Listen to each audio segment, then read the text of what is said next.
This is William Steele, True Crime King. Thank you for joining us for another phenomenal guest. Please hit like and subscribe. Mark M Bello is an award-winning American novelist, attorney, and lawsuit finance expert. He is best known for writing the Zachary Betrayal book series. Bello is a native of Michigan.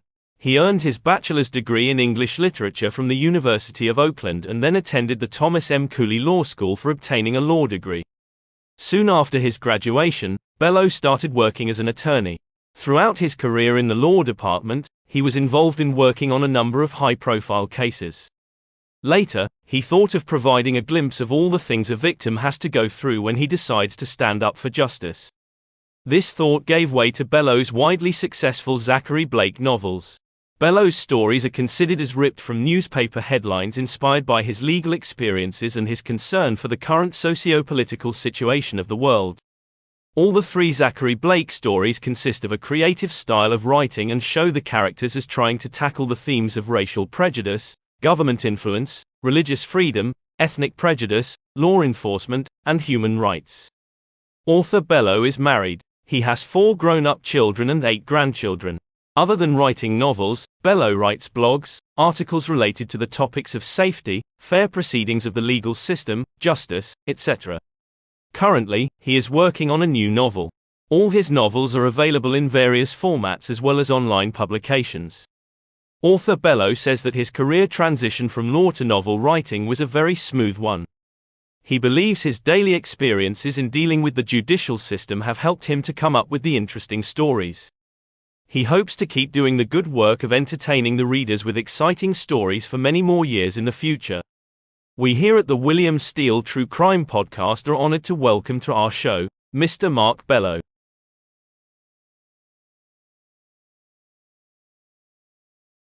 All right. Okay.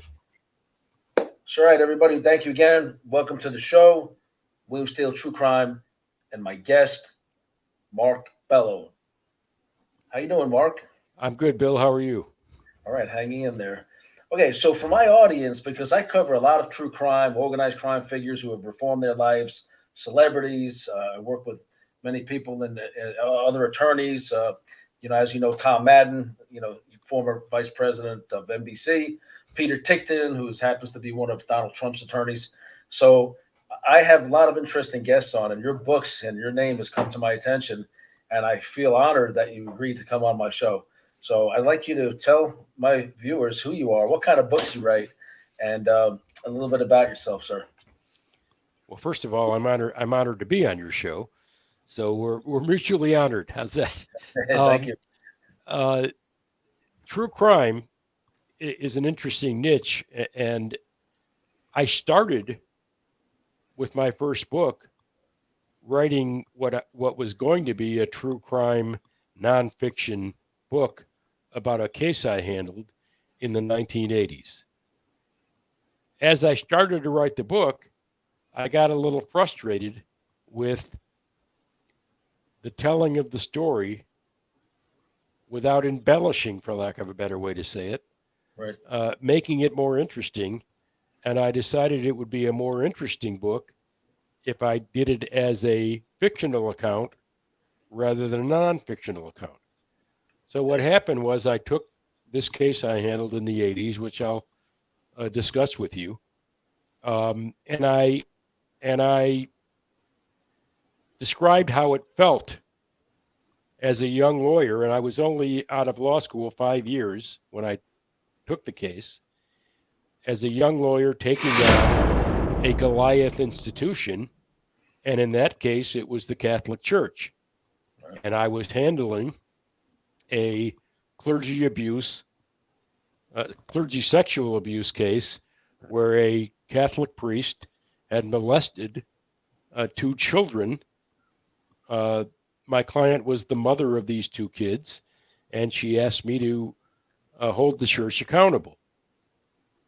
When the case was over, it was the case of my life. It was the most difficult piece of litigation I handled in my career. And I handled many difficult pieces of litigation, but that was the most challenging. And I always promised myself, boy, this is a compelling situation. People should know about this. know about how the church deals with lawyers and clients in this situation.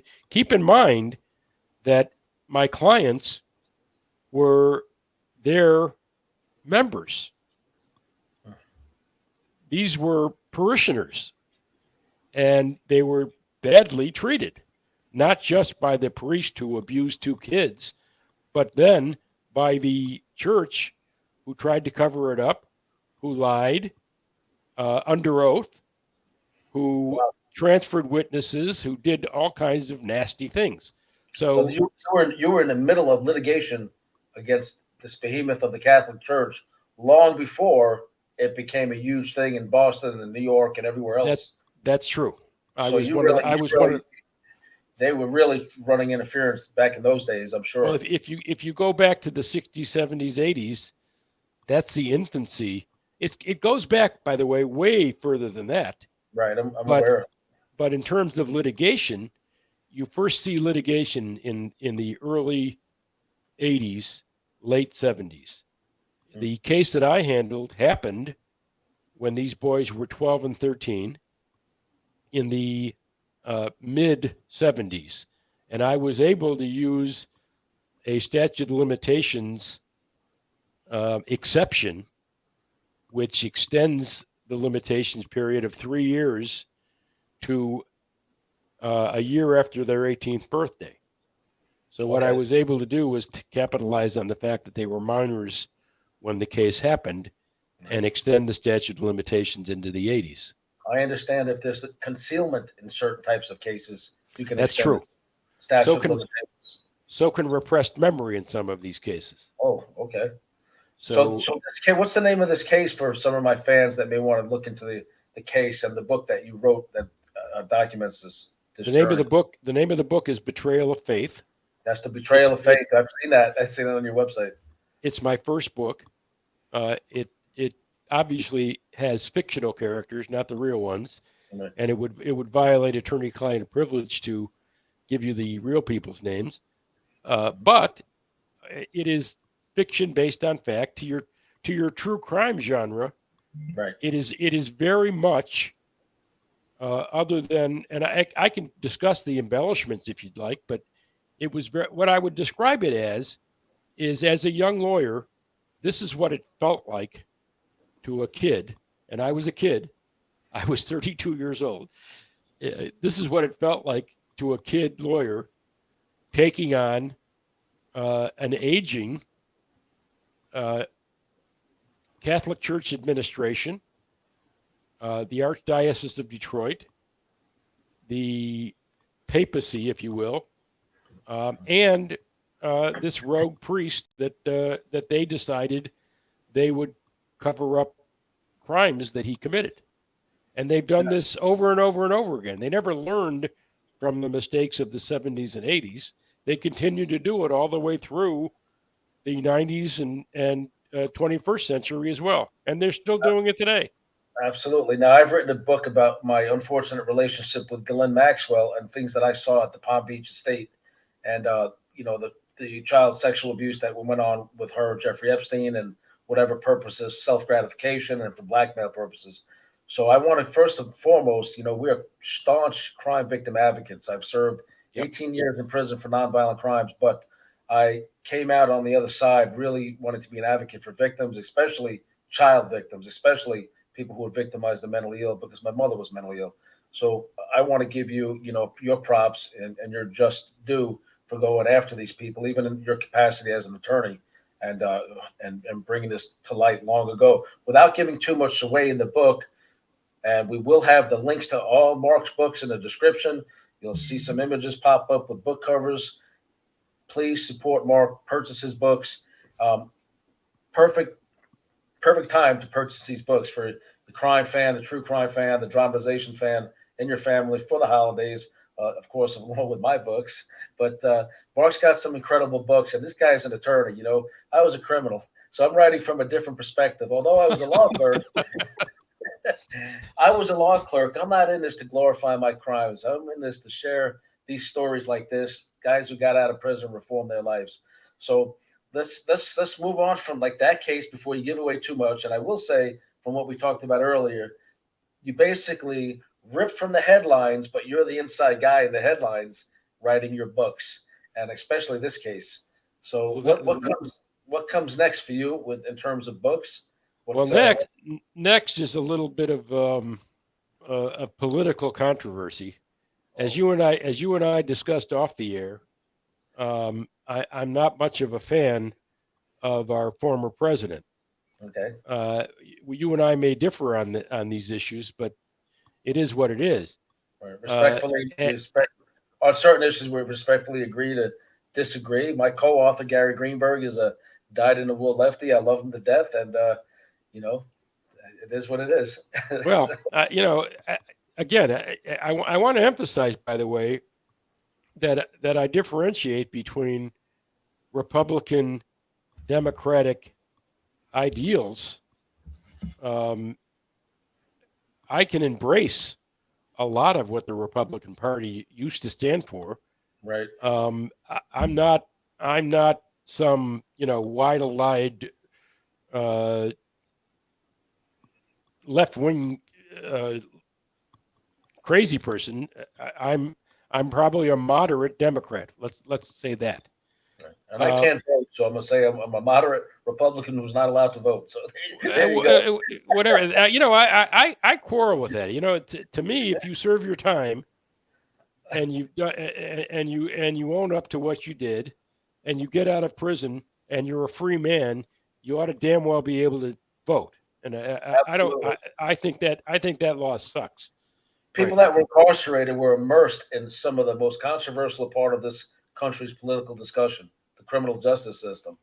Who has better insight about what party is doing things better when it comes to prisoners and criminal justice, and especially the victims, than somebody who's been through the system? So, forget all of that. The word justice, to me, is the most important word in this whole system. And justice said, rightly or wrongly, that you serve 18 years for a crime. You serve the 18 years, you get out, and justice says that you're now a free man and a free citizen, and you ought to be able to enjoy the rights that all free citizens have. Right. Period. That to me is not even controversial. Yep. So that's my position on that. But anyway, even when it comes to firearms, if you're not convicted for a violent crime, you should be allowed to own. Many people came out, turned their life around, yet they have enemies. Right. They can't defend themselves like the rest of the society, even though they've turned their life around, because you call the police. Well, you know how long that takes for them to get there. So, all right, but define violent crime. I don't want to. We could be here all day, but right. Let's take Les Miserables, the wonderful Victor Hugo book, and I love it. That's become a phenomenon on stage. Yeah, yep. The guy steals a loaf of bread, and this cop chases him for 20, 30 years over his family starving, and he steals a loaf of bread. If that happened today, guy walks into a grocery store with a gun, and he steals a loaf of bread because his family is starving, that's a violent crime. Right. Well, I personally agree under those circumstances that you just presented. It should be a violent crime. You terrorize somebody into taking it. But I think that's one of my favorite. It's one of my favorite movies. Unfortunately, what was that? Jean Valjean was placed on lifetime parole. I can relate. I was serving a 10-year sentence and I escaped. I ended up on America's Most Wanted website, and I was profiled because I'm a locksmith and alarm technician. I was a jewel thief. I was trafficking guns and cocaine, and so I was pretty, prolific in the criminal world. So when I escaped, and this is Florida where I escaped, it carries up to 30 years if you're a habitual offender. I got under the statutory max 15 more years. So for nonviolent crime and then escape, which is nonviolent, I ended up doing close to 25 years, 18 years and some change. So how just is that? There are a lot of parallels to the Victor Hugo novel and you. I can't watch it without being moved to tears because I completely relate to the guy, although I was guilty as heck and he really wasn't in my book. But yeah, I definitely a lot of similarities. Thank you for noticing that. Back in the day, Michigan had a law. I'm from Michigan, by the way. Okay. Michigan had a law that required minimum sentences in drug offenses. And I remember that. Wasn't it 800 life, 800 grams or more life? I don't know the specifics, but I had a secretary whose brother-in-law served over 20 years for selling marijuana. Right. Where an armed robber with parole and good service time, or whatever you call it, got out in less than 12. Right. It's crazy. I'm pretty certain it was Michigan. They enacted the law, 800 grams of, I think it was cocaine or heroin or more, life. So the police would buy a little bit at a time from the person or with an informant until it got to the 800 grams, mandatory life, no exceptions, even with cooperation. Well, it was getting so filled up. One of the lawmakers who wanted to sponsor that, eventually her relative, I think a son or something, got caught up in that law. He got life. Well, guess what they did then? Then they revised the law to make those guys and women parole eligible.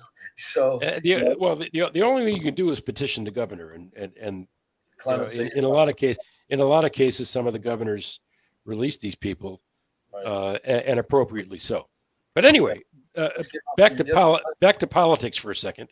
Okay. I'm watching the 2016 election unfold, right? And I don't like a lot of what's being said.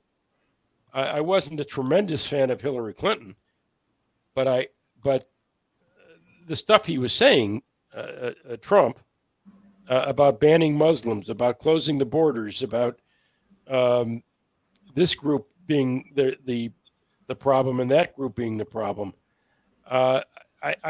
he sounded like a bigot to me. So I decided to write a book, again, a fictional account with a fictional president who is almost, for lack of a better way to say it, a neo-Nazi. Right. And he becomes president on the platform of making America pure again. and a bit of a spin on making America great. and my president was an obvious bigot, was a scumbag of the highest magnitude, and he did all kinds of bad things.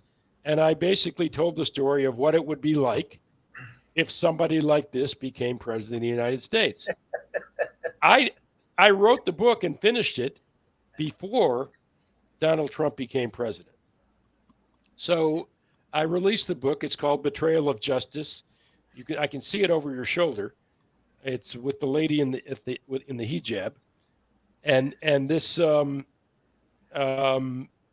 president wants to deport all Muslims. He wants to put a border wall on both the northern and southern borders. It's a very embellished account of some of the things that Trump was saying. So I released the book. I released the book, and I get attacked on social media. I'm sure. For doing a quote hit job unquote on Donald Trump. Right. And my response was, I wrote the book before he became president. If you read the book and you see a similarity between my guy and your guy, that's on him, not on me. Take a closer look at your guy. So that's kind of what happened. That was almost prophetic. Yeah. But it was funny that they drew the same comparisons that I drew, yet they were on his side. Right. I want to see the one you're going to put out about Hillary Clinton or Pelosi. They have a lot of dirt in their closet too. You know? No question. It isn't as interesting though. Okay, I hear you. All right, so that book is what do you have going on now? That book was Betrayal of Justice. Okay. Quickly, that was followed by Betrayal in Blue, which is about cops, small town cops going after big town cops. Gotcha. Betrayal in Black is my fourth book. It's about a white police officer shooting an innocent black man in a traffic stop. The fifth book is Betrayal High, which is the school shooting and how the legal system, both on the criminal and civil side, might handle such a case. Supreme Betrayal, my sixth book, is about the Supreme Betrayal is my sixth book. It's about the Me Too movement and a Supreme Court justice, not Kavanaugh, but based on the Kavanaugh hearings, who commits a sexual assault. The guy in my book, very much like my presidential character, is evil reincarnated. He's the most evil character I've created. So people will say, well, this is a hit job on Kavanaugh. I'm here to tell you that Christine Blasey Ford made a compelling case for who Kavanaugh is, but none of her testimony was in a court of law. She didn't pursue litigation. She didn't pursue criminal charges. We don't know whether Brett Kavanaugh is guilty, but my guy was a scumbag. So the seventh book is I think in reality in politics or in life, if every little skeleton from each one of our closets ever came out, nobody'd ever hold office if they were to be held against you. So. The seventh book is about the border crisis, both from the standpoint of a Muslim citizen, an American citizen who goes back to Kobani, Syria, and gets an encounter with ISIS and gets kidnapped. And the question is how the government is going to deal with getting her back. Right. And at the same time, the book goes back and forth. There's some illegal or undocumented, as they call them now, immigrants from Venezuela, I think it was. I don't remember my own book. Venezuela, who stay for a very valid reason, have two American citizen children and get separated from their children when the parents are arrested and deported. Right. So it tells both of those stories in kind of a true crime, in sort of a true crime scenario. And then the final book, the eighth book, before we get to the other stuff I've written that are not Zachary Blake legal thrillers, the eighth book is a whodunit. The only rip from the headlines part is the murder victim is a Democratic congressman, and the accused is his wife, who is a Republican radio commentator.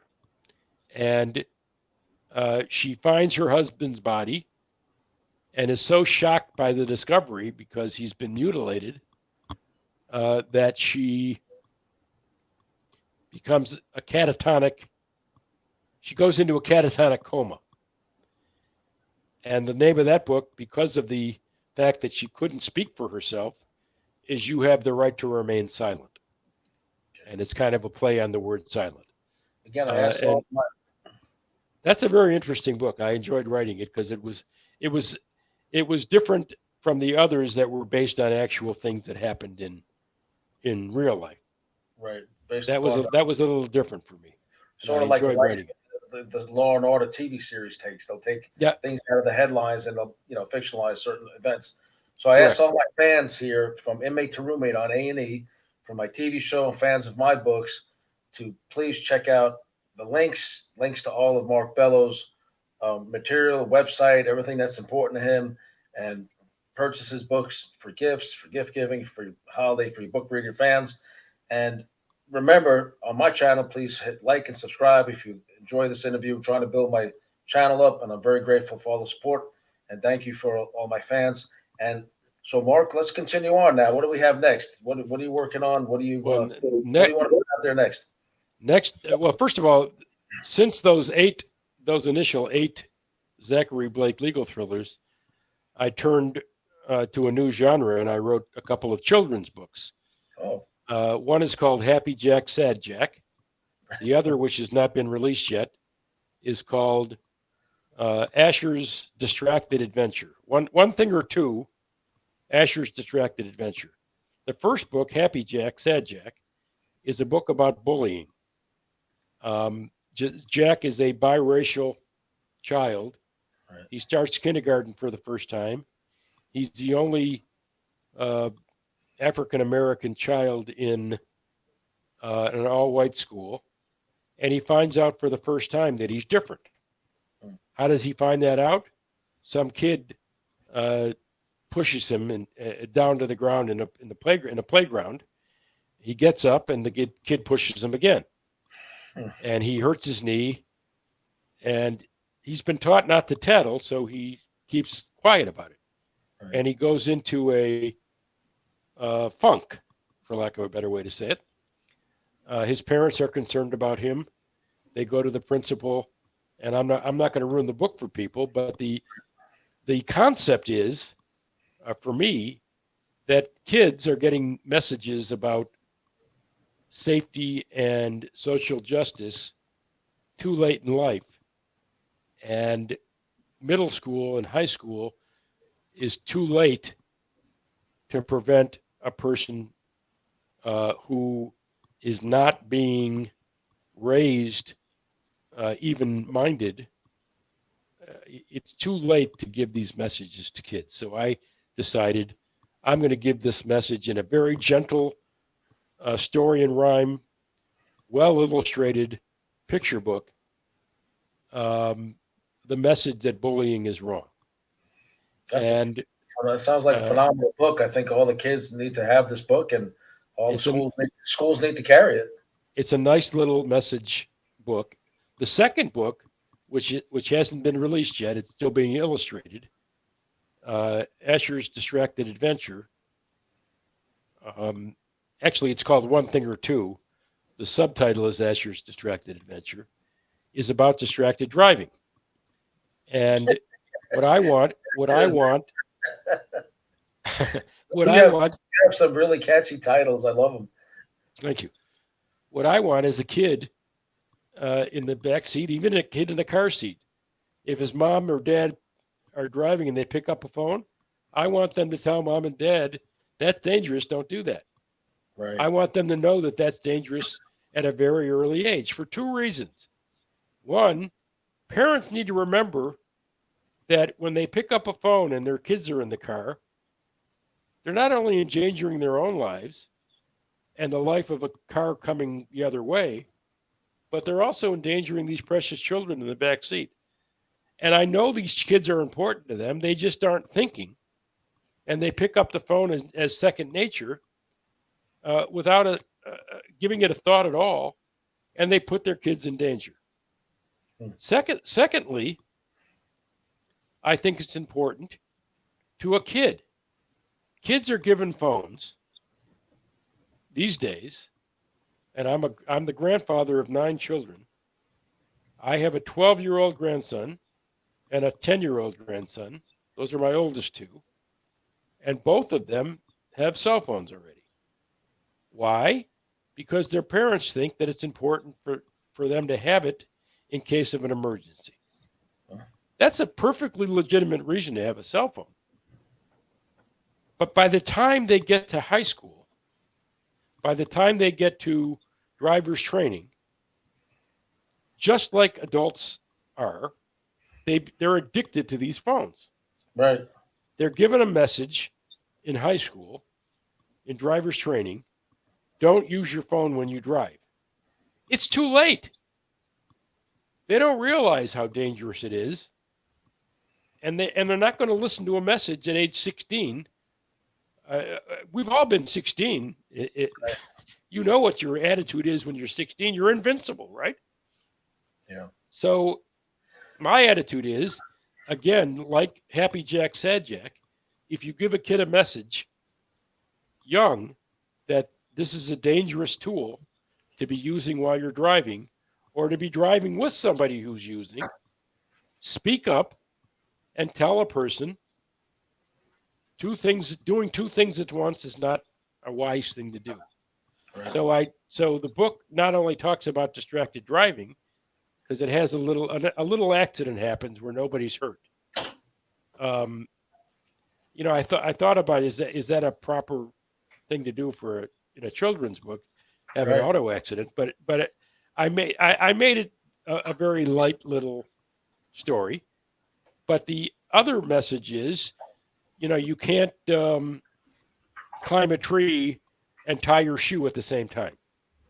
And there's all kinds of little Perfect analogy. there's all kinds of little messages like that relate to, you can't drive and talk on the phone at the same time. You can't drive and text at the same time. Right. You can't drive and read at the same time. So that's the message of the second children's book. And then, and that book, I'm not sure when it's going to be released because I don't have the illustrations yet. I have a terrific illustrator. She's illustrated both Happy Jack and Asher. Oh, I need some She's worth waiting for. Her name is Melinda Faugust. Is there anybody else? She's a children's book author herself. Oh, wow. Is there anyone else you want to give a shout out to that's helped you along the way, supported you, or we know Tom people like you, my friend. Appearing on shows like this has helped me along the way. The most recent piece of work I've done is Over Your Right Shoulder, called The Final Steps, and that's a whole new genre for me. I wrote a cozy mystery with brand new characters. It's not a Zachary Blake book. It's a whodunit. Very much like, if you want to talk about ripped from the headlines, ripped from Murder, She Wrote. I have my own little Jessica Fletcher, whose name is Rosalind Maxwell. Okay. And she is the friend of the chief suspect in the murder mystery, and she tries to prove him innocent of the crime. Okay. A professor is murdered on campus in northern Michigan, in Harbor Springs, Michigan, which is a beautiful, beautiful, scenic northern Michigan town. Harbor Springs? Harbor Springs. And the murder takes place at a fictional college, small college in Harbor Springs. And Rosalind Maxwell, who is a former judge turned sleuth, attempts to prove her good friend, innocent.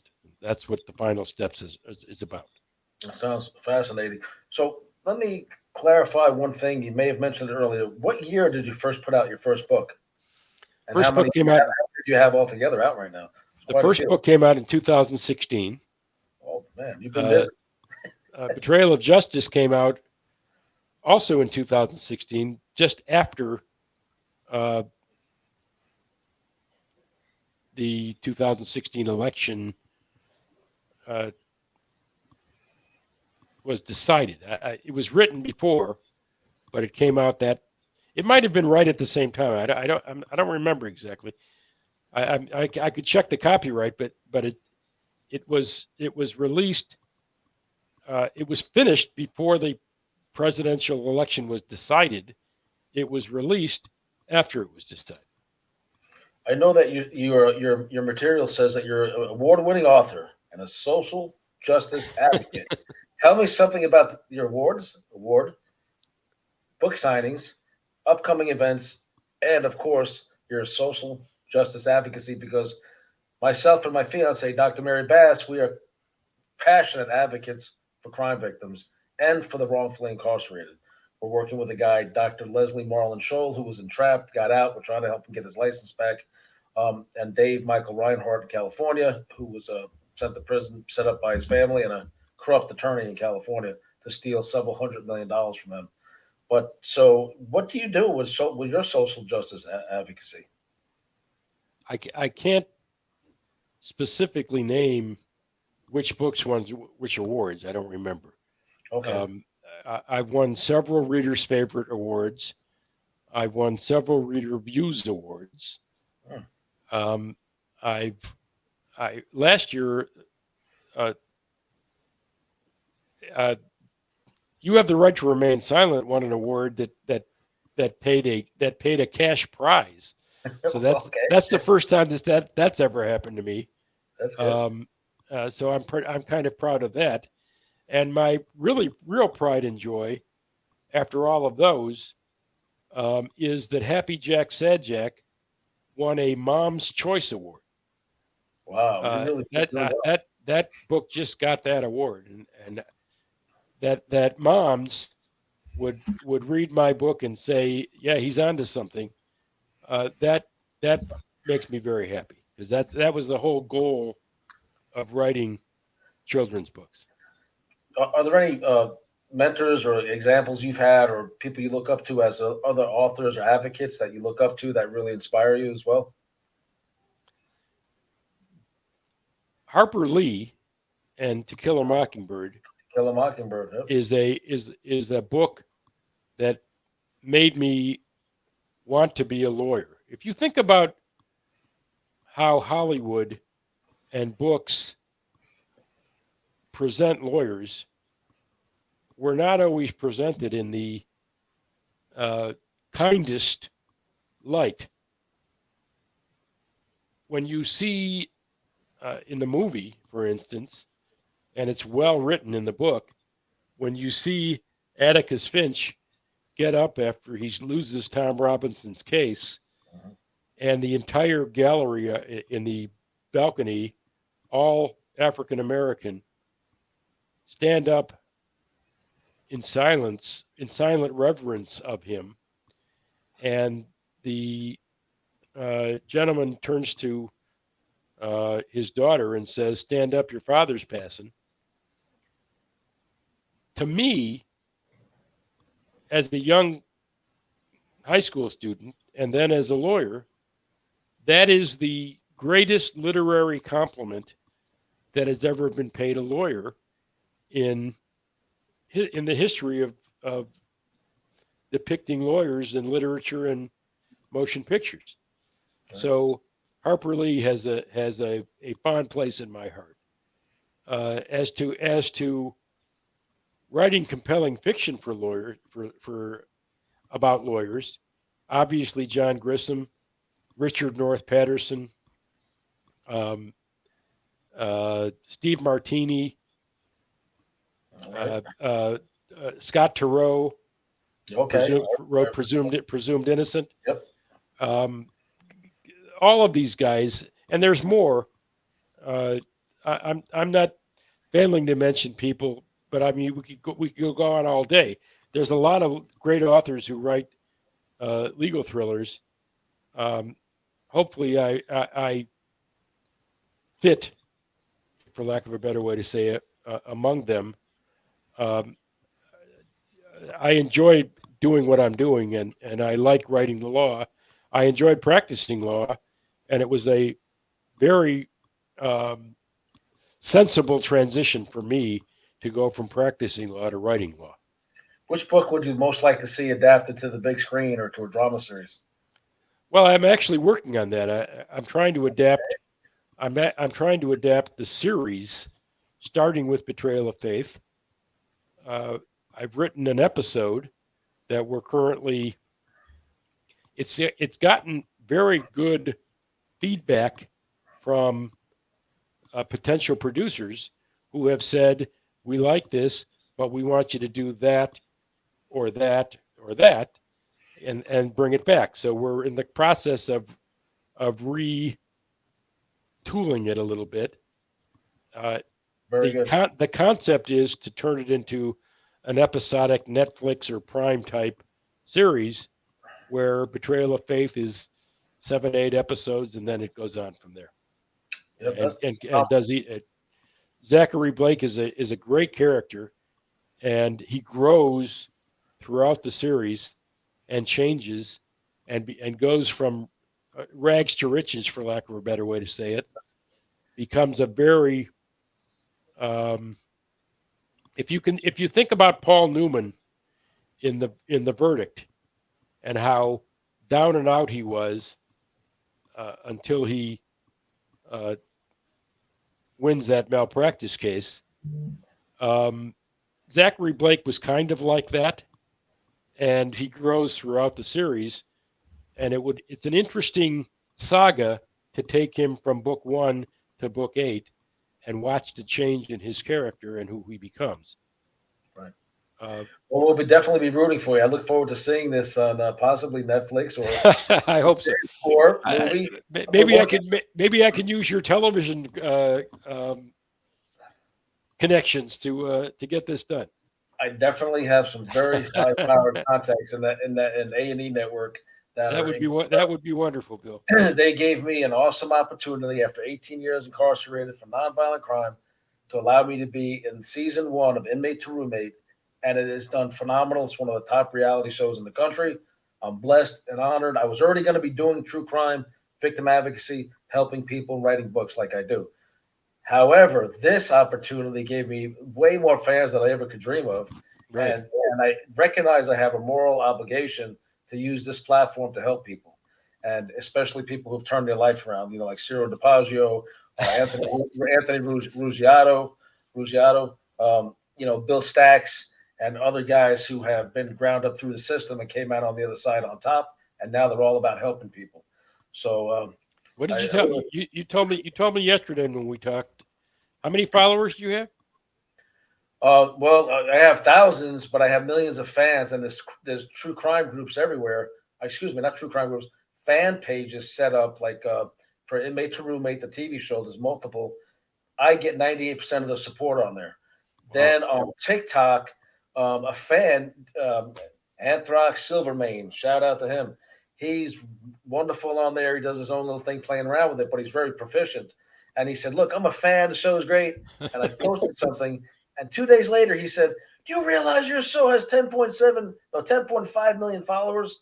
This is a few days ago. And now it's up. I think today it's up to like 10.8 million followers. It's just going up like every few days by another 100,000. So you are the man. You are the man. It's crazy. I was interviewed on TMZ by Harvey Levin. This guy's the king of like reality TV, gossip, celebrity news, man. And yeah, it's a gossipy show, but it's a fun show, and he digs into celebrities' lives. And he interviewed me, and that thing got 7 million views across all platforms and on Fox TV all over the place. So he's the first one that labeled me, breakout reality star William Steele from Inmate to Roommate. And it's really been a surreal experience. It's only going, so it's starting to roll out now over the last few months. Now, since the show's so high in the ratings, I've been offered 4 movie roles from legitimate, production companies. And I'm just honored. I never had aspirations to be an actor per se, but, why not? Because if it'll help me reach out and help more victims, crime victims, I'm going to do it, meet good people like you. Maybe we can collaborate on something in the future. Tell me about your PR representation. Let me know, are they booking you opportunities? Are they taking care of your social media? I think you're with Tom Madden from Transmedia Group. Well, I just met him. This is his introduction of me to you.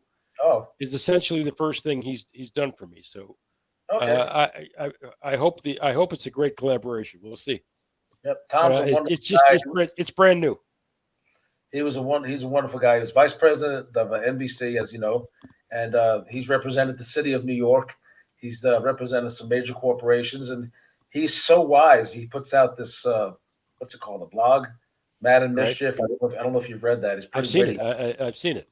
Yeah, he's a bright guy. We were just in Boca Raton a few months ago, and we spent time with Tom at his condo and with my co-author in Boca. And we did a lot of filming there because I wrote about Glenn Maxwell, so I filmed by the house.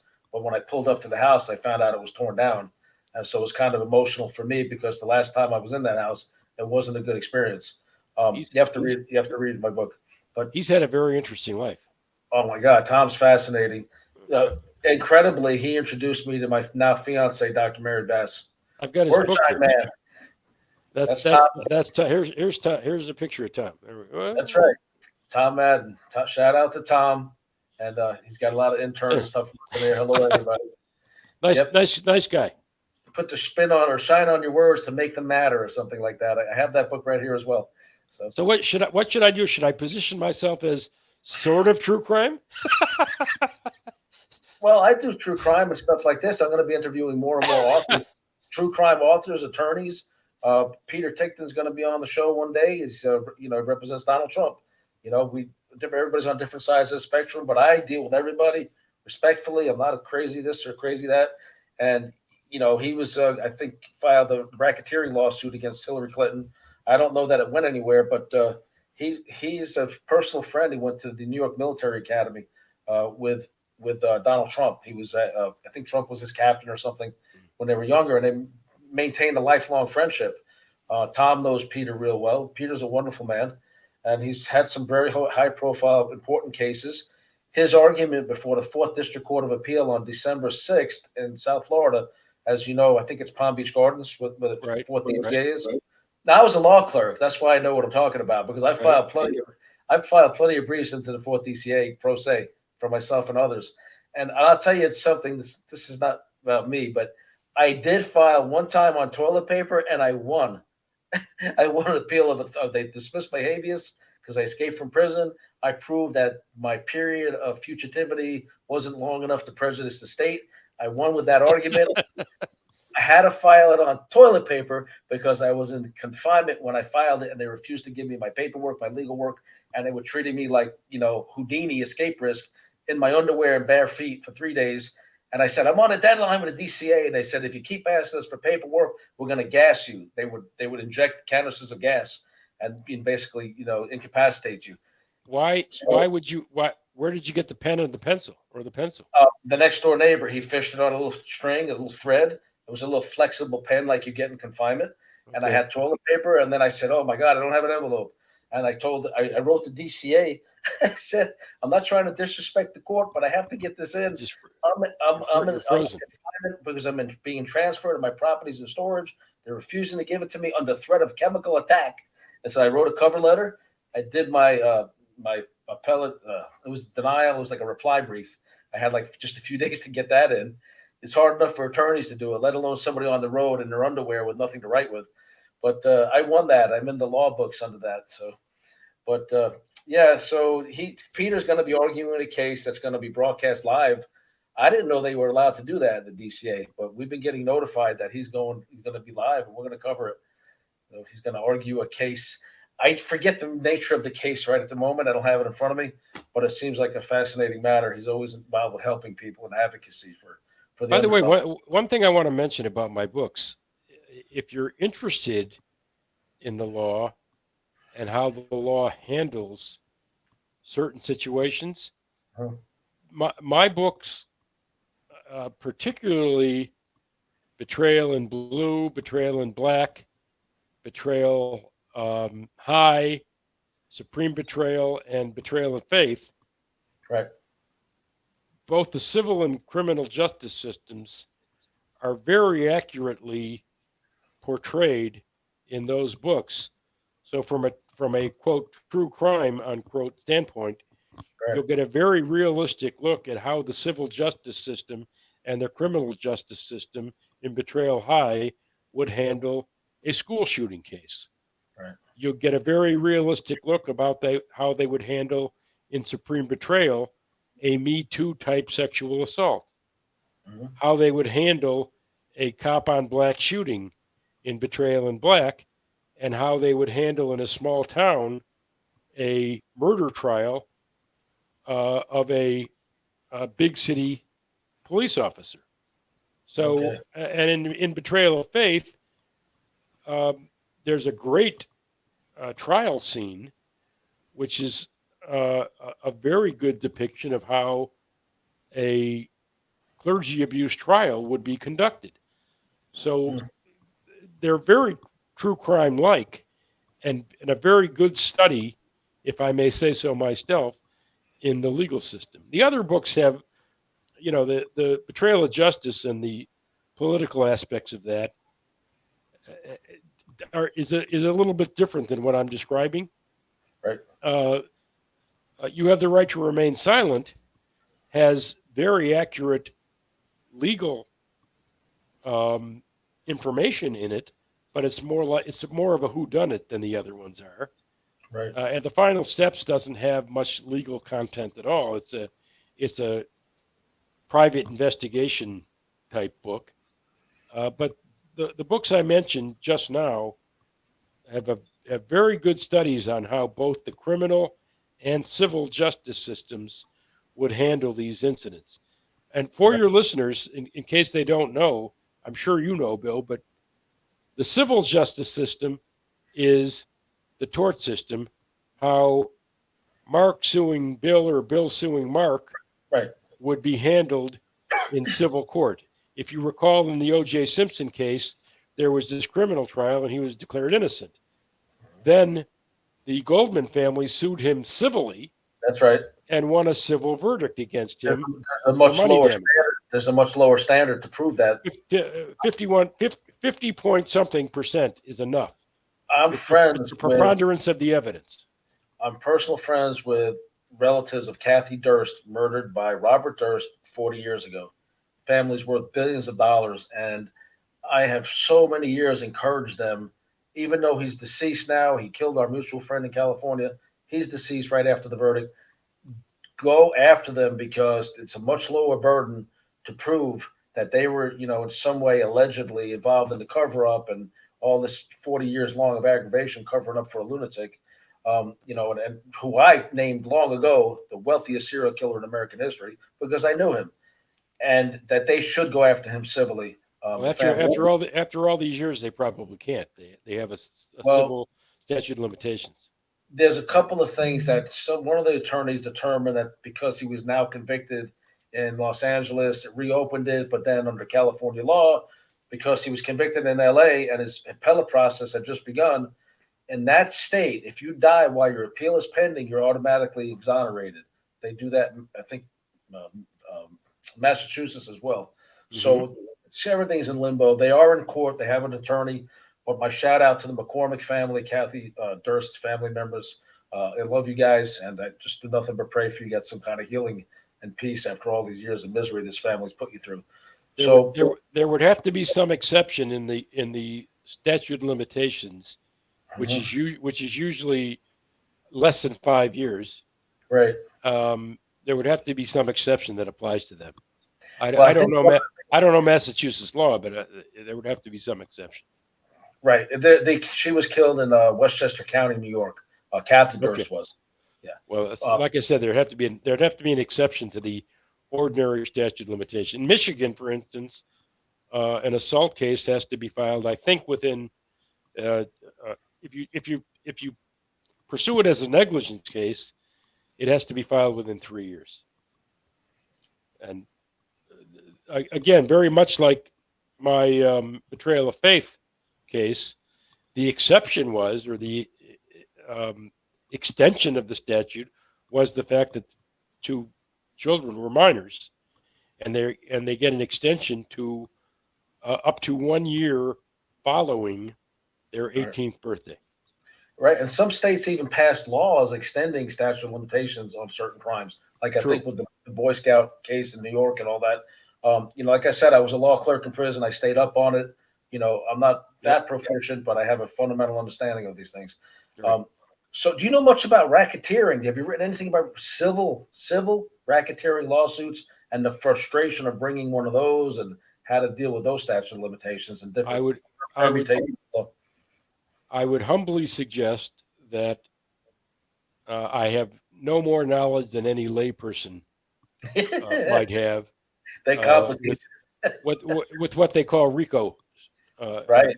And RICO is a federal statute. That's right. So the good news is that no matter what state you're in, the same law applies to you. Now, if you look at Donald Trump, for instance, and I'm not suggesting that RICO applies to him necessarily. I don't want to get any hate mail. I'm just giving. I'm using him as an example. Let's not use him as an example then. No, but if you were, they're pursuing him. The Department of Justice is pursuing him on 2 different charges. One, violating national secrets by taking all those documents to Mar-a-Lago. But there was an exception in the law that allowed him as president. I'm not commenting on the case. I'm just telling what they're pursuing. Right. The second is this sedition situation. Okay. But state-wise, he's being pursued on tax issues and business problems that he's had. Right.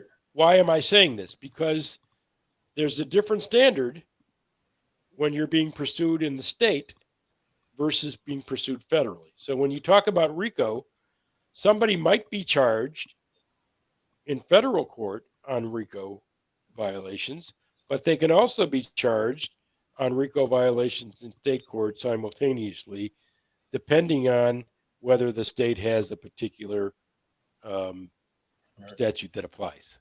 There's a whole bunch of bad characters and corruption in Fresno, California, that are very much likely soon subject to RICO, action. But okay, that being said, let's wrap this up. We want to have you back, and anytime. And I ask my fans and my viewers, please hit like and subscribe. William Steele True Crime across all platforms. Follow me even on Rumble. Rumble's getting bigger and bigger. That's that little green button you see on the screen. But Rumble's pretty big. You can pretty much speak your mind. Dems and Republicans, whoever the heck you are, you can pretty much speak your mind and not worry about getting deplatformed and all this nonsense. But, we love YouTube, and I ask you to continue to follow me. Thank you for joining me, an inmate to roommate. Please support Mark. Go to the description, look up his books. Any more shout outs you'd like to give or sites you want to put up there? One more little point, a little present for your viewers. Okay. If you go to my website, www.markmbello.com, Bello is spelled Bello. There's a novella on my website. You can get it for free by subscribing to my newsletter. And the novella is again fiction based on an actual story, a Holocaust story. The way I present it in the novella is that Zachary Blake's grandfather is the person who escapes from a concentration camp in a pretty exciting way, and the injustice and justice aspects of the Holocaust are inspirations for him to become a lawyer. Okay. So it's a prequel novella. Zachary is 13 at the time the novella is being depicted. The grandfather has promised his grandson that he's going to tell the story of his escape from Auschwitz.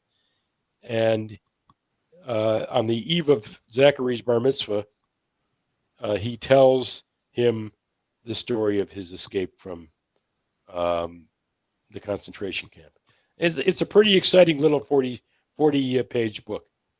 Okay, so go to Mark's website. Give me the website one more time for the free book. Sign up for his newsletter. Check him out on social media. What's the website? MarkMBello.com. MarkMBello.com. All right, this is William Steele. Mark, it was wonderful having you here. I thank you, Tom Madden, for introducing us, and we look forward to doing more things together. You have a wonderful series of books, and I'm gonna dive right in. I love legal thrillers myself, but we met very recently, so I have heard about you. So I'm just thrilled to finally meet you like this. And my next trip to Florida, I'll make sure that I look you up. Let me know what you think. Thank you. I will. Now, thank you for everybody for joining us on William Steele True Crime on YouTube. Hit like and subscribe. Also join us on Buzzsprout, iHeartRadio, wherever podcasts are found. This is going to be on. It's going to be out everywhere. So we thank you. Have a happy, wonderful holidays. Purchase our books for the holidays. Everybody have a safe day. Bye, everybody. Thank you. I hope you enjoyed the show.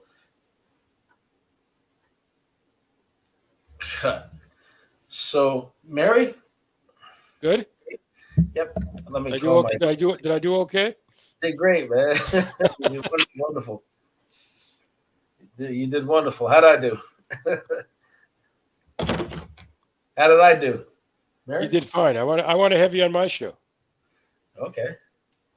When are we doing that? We can roll right into it right now. You ready?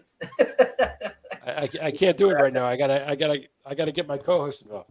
I have 2 interviews lined up tonight. Mac Chop Kenny. Would you send me 3 or 4 dates that you're available? I can Sure. get you on. I can get you on over the next few.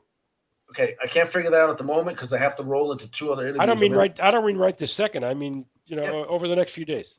All right. I don't know if you heard of Mac Chop Kenny. He's an artist in South Florida, former gang member. Now he's blowing up. He's doing movies. And then the second guy was a guy who was a marijuana smuggler, made hundreds of millions of dollars, took over a town with his family in the Everglades, and he became one of the biggest smugglers of all time. And now he's writing books. They want to do a movie about his life. So I'll be on with him. He doesn't have enough money. I don't know what he's got stashed. I wouldn't fault him if he did. I guess. It's called Stash with Hash. Stash with Hash. There you go. Maybe I'll have you guys on together one day. You'd probably be a good fit. His name's Tim McBride. Look him up, man. You'd be a great fit from a legal perspective and your books and his. Because we had another guy had him on with Ignacio Esteban, retired ATF agent, just retired Miami field office about a year ago. He put out 52 books already. He does a little bit of what you're doing, the free ones and all that, and then his big ones. But so they had him on together, and that was like a show that got so many views. So he's always good if he goes on with with a host like me, with an attorney, with law enforcement, because he has friends in law enforcement. First of all, never mind all the ones they corrupted back years ago, but the former DEA people or customs that went after him years ago, they're in retirement. He's friends with them all. So he's had quite the career. All right. It's like cat and mouse, and then all of a sudden the cat and mouse are having babies, I guess. They're friends now. And the babies are the books and the movies. So I often say that real life is much more compelling than fiction. Oh yeah. I mean, I create fictional accounts of real life, but you can't make some of this stuff up. It's amazing to me.